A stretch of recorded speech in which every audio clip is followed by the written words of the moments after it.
வணக்கம். நான் திரைப்பட இயக்குனர் அண்ட் நடிகர் பாரதி கண்ணன்.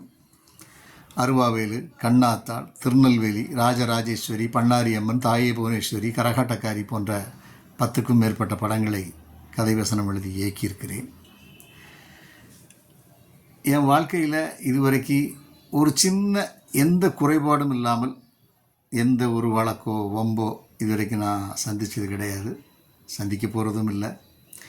அப்படிப்பட்ட எனக்கு நேற்று ஒரு பாரதி கண்ணன்கிற ஒரு துணை நடிகர் ஒருவர் இருக்கார் என்பது எனக்கு தெரியாது, நேற்று தான் தெரிய வந்துச்சு.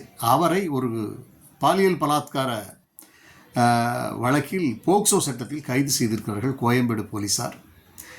அவர்கள் வழக்கமாக பத்திரிகைகளுக்கு, நாளிதழ்களுக்கு செய்திகள் அனுப்புவது வழக்கம்னு நினைக்கிறேன். அந்த நபர் பேர் பாரதி கண்ணனாக இருந்ததால் அவர் துணை நடிகராகவும் இருந்திருக்காரு, அது எனக்கு தெரியல.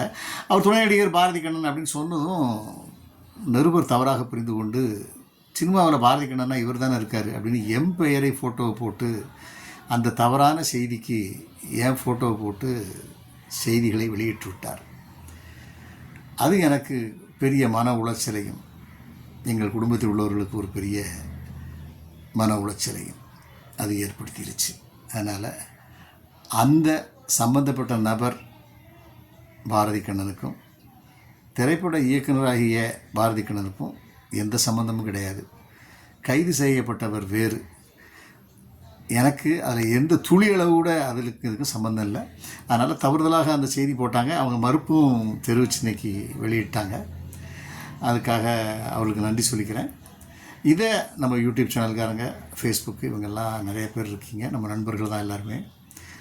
உங்களுக்கு இந்த செய்தி அது தவறானது, அந்த பாரதி கண்ணனுக்கும் இவருக்கும் எந்த சம்மந்தமும் கிடையாது, அவர் வேறு இவர் வேறு என்பதை தெள்ள தெளிவாக நீங்கள் எனக்கு பதிவிட்டு தருமாறு உங்களை நான் மிகவும் தாழ்மையுடன் கேட்டுக்கொள்கிறேன்.